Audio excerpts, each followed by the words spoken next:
धाकड़ खबर, बेखौफजुमा बेबाक अंदाज। धाकड़ खबर के न्यूज़ रूम से मैं आपके साथ हूं अकरम रईस खान। ये सच है और ये कहना जरा भी गलत नहीं है कि उत्तर प्रदेश के विधानसभा चुनाव में प्रधानमंत्री नरेंद्र मोदी ने अपनी भाषा के स्तर को एक छुटभइये नेता से भी निचले पायदान पर पहुंचाकर रख दिया है। लेकिन फिर भी क्या बात है, राज्य स्तर की पार्टी, राष्ट्रीय स्तर की पार्टी थोड़ी है समाजवादी पार्टी। यहाँ की जो मुख्य विपक्षी पार्टी है वो प्रधानमंत्री नरेंद्र मोदी के किसी भी बयान पर कोई प्रतिक्रिया नहीं दे रही है। उसके तमाम नेता सिर्फ आदित्यनाथ योगी को ही टारगेट कर रहे हैं। इससे सवाल पैदा हो रहे हैं कि भैया प्रधानमंत्री जब इस लेवल पे उतर आए हैं और आप राज्य स्तर की पार्टी हो तो आप प्रधानमंत्री के बयानों पर प्रतिक्रिया क्यों नहीं दे रहे हो?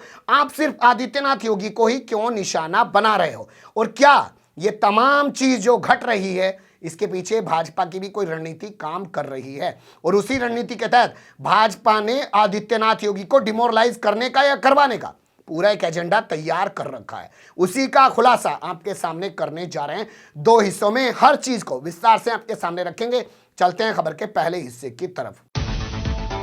पहले बात भारतीय जनता पार्टी की कर लेते हैं और भारतीय जनता पार्टी की बात जो शुरू करेंगे वो इस तस्वीर के साथ। ये खबर देखिए जो आज ही छपी है।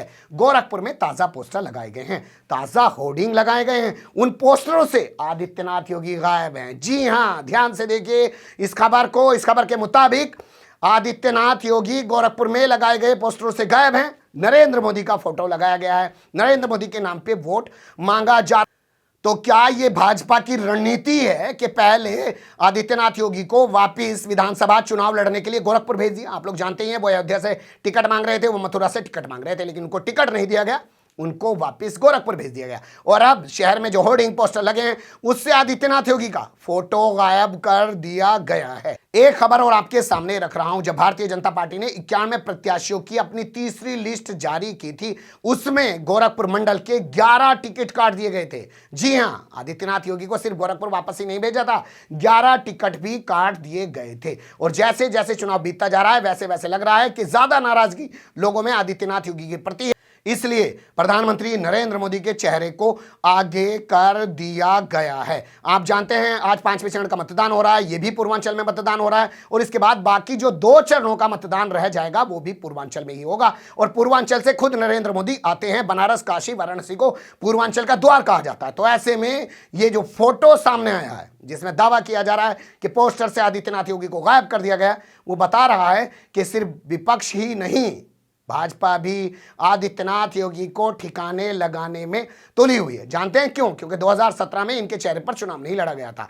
चेहरे पर चुनाव लड़ा गया था केशव प्रसाद मौर्य के, लेकिन ये जबरन मुख्यमंत्री बनकर बैठ गए। इनकी काबिलियत का अंदाजा आप इसी बात से लगा सकते हैं कि अगर ये काबिल होते तो नरेंद्र मोदी 2014 में सत्ता में आए थे, 3 साल तक सत्ता में रहे, उसके बाद विधानसभा चुनाव हुए, मंत्री नहीं बनाया नरेंद्र मोदी ने इनको अपनी सरकार के अंदर। इसी तरीके से आप देख सकते हैं कि अटल बिहारी वाजपेयी की सरकार रही, लेकिन उन्होंने भी आदित्यनाथ योगी को मंत्री नहीं बनाया था। बाद में सीएम बनकर बैठ गए और उसके बाद जो भी ओबीसी नेता हैं, केशव प्रसाद मौर्य, वो भी इनसे प्रताड़ित हैं आज तक, और जो और बाकी नेता थे वो छोड़ के इन पर आरोप लगा के जा चुके हैं। लगता है इसके चलते इनको साइड लाइन किए जा रहे की रणनीति पर भाजपा काम कर रही है। अभी प्रत्यक्ष रूप से यही नजर आ रहा है, लेकिन जैसा कि आप जानते हैं आजकल इनके दौर में प्रत्यक्ष को प्रमाण नहीं माना जा सकता। पर्दे के पीछे बहुत सारी चीजें होती हैं, लेकिन अभी की स्थिति यही उभर रही है, इस पे गौर करना चाहिए। अब चलते हैं खबर के दूसरे हिस्से में, देख लेते हैं कि कैसे समाजवादी पार्टी के लोग आदित्यनाथ योगी को निशाना बना रहे हैं।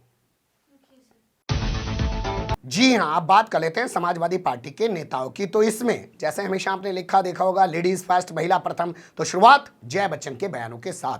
जया बच्चन ने कल एक बयान कौशाम्बी में जारी करते हुए कहा कि ये योगी नहीं है, ढोंगी हैं, और हमारे यहाँ मुंबईया भाषा में इनको फेकूचंद कहते हैं। सुन लीजिए, फिर बताऊंगा कैसे उन्होंने आज कहा है कि इनको समाधि ले लेनी चाहिए। तो मंत्री जी हैं फिलहाल, जातिवाद करते हैं, परिवारवाद करते हैं। अरे ये भूल जाते हैं कि आपके जो मुख्यमंत्री हैं उन्होंने तो परिवार को त्याग दिया है। वो परिवार के बारे में क्या जानते हैं? वो क्या जानते हैं परिवार क्या होता है? वो क्या जानते हैं बहू बेटी क्या होती है? कहते हैं कि यहां औरतों की, महिलाओं की सुरक्षा नहीं है। झूठ। इन लोग झूठ के सिवाय और कुछ नहीं बोलते हैं। मैं आज 15 साल पार्लियामेंट में रही हूं, अभी भी हूं, और झूठ के सिवा इन्होंने कुछ नहीं कहा। महिलाओं के लिए हमेशा हम लड़े हैं। ये जब सत्ता में हैं और सत्ता में नहीं थे तब भी इन्होंने महिला सुरक्षा के लिए एक शब्द भी नहीं कहा। आज महिलाओं के लिए ये बातें करते हैं, कहते हैं उत्तर प्रदेश में महिलाओं की सुरक्षा नहीं है। इन लोग झूठ ढोंगी लोग हैं। मुंबई भाषा में इनको फेंकू चंद कहते हैं। सिर्फ फेंकते रहते हैं, काम कुछ नहीं करते हैं। सुन लिया आपने। अब सीधे सीधे आपके सामने दूसरा बयान जया बच्चन का रख रहा हूं, जिसमें वो कह रही हैं कि संन्यास ले चुके हो, वापस गोरखपुर जाओ और समाधि ले लो। सुन लो जया बच्चन को। ये सब काम छोड़िए, अभी आप तीर्थ यात्रा में जाइए, अपने कुटिया में बैठ के समाधि लीजिए। ये काम आपका नहीं है। आप संसारी भोग को छोड़ चुके हैं, तो क्यों आए हैं आप भोग करने के लिए? छोड़िए, ये डोम नहीं चलेगा। उत्तर प्रदेश इसको नहीं सहन करेगा, और आज के युवा बिल्कुल ही नहीं।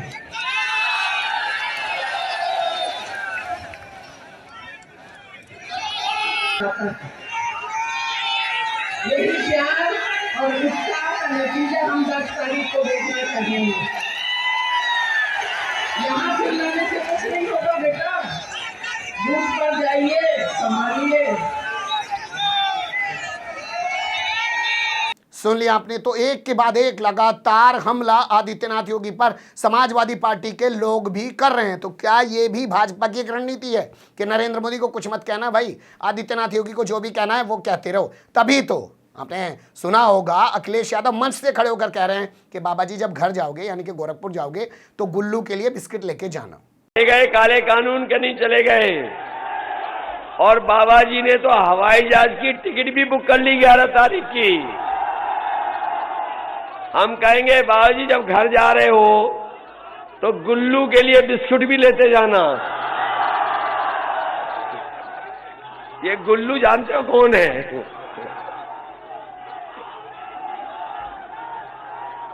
बाबा जी का एक प्रिय जानवर वो भी है। हाँ, वो इसलिए आप सब हमारी मदद करना, मदद करोगे? अच्छा, आप लोग मदद करना, यही मैं निवेदन। अब जब ये बयान हमारे सामने आया तो हमने सर्च किया कि भैया गुल्लू है कौन, तो पता चला लेब्रा नस्ल का एक कुत्ता है, एक डॉगी है, जो आदित्यनाथ योगी का पसंदीदा डॉगी है, और उसका नाम गुल्लू है। और कुत्ते आप जानते हैं कि बिस्किट खाते हैं, उनको पसंद होते हैं, तो इसलिए गुल्लू का नाम लेकर आदित्यनाथ योगी पर निशाना साध रहे हैं अखिलेश यादव। लेकिन सिर्फ गुल्लू को लेकर निशाना नहीं साध रहे, इसके अलावा और भी चीज़ों को लेकर वो आदित्यनाथ योगी पर निशाना साध रहे हैं। कह रहे हैं कि हमारे बगल में घर है, वहां से धुआं उड़ता रहता है। अरे क्या नारा निकाल के लाए हो, लहर बड़ी करारी है, चिलम पर साइकिल भारी है। ये कौन चिलम पी रहा है? हमारे पड़ोसी के यहाँ धुआं निकलता है, कहीं वही तो नहीं है? ये नारा तो बड़ा अच्छा निकाला है। मैं पढ़ रहा हूं यहां से, लहर बड़ी करारी है, चिलम पर साइकिल भारी है। बीएड टेट वालों, तुम्हें समाहित करने का काम करेंगे। सुन लिया आपने किस तरीके से उन्होंने एक नया नारा दिया है, चिलम पर साइकिल भारी है, इस तरीके का नारा वो दे रहे हैं। अब बात कर लेते हैं इनके सहयोगी नेता ओम प्रकाश राजभर की। ओम प्रकाश राजभर ने कहा कि 10 मार्च के बाद इनको भीख मांगने की ट्रेनिंग लेने के लिए भेज दिया जाएगा।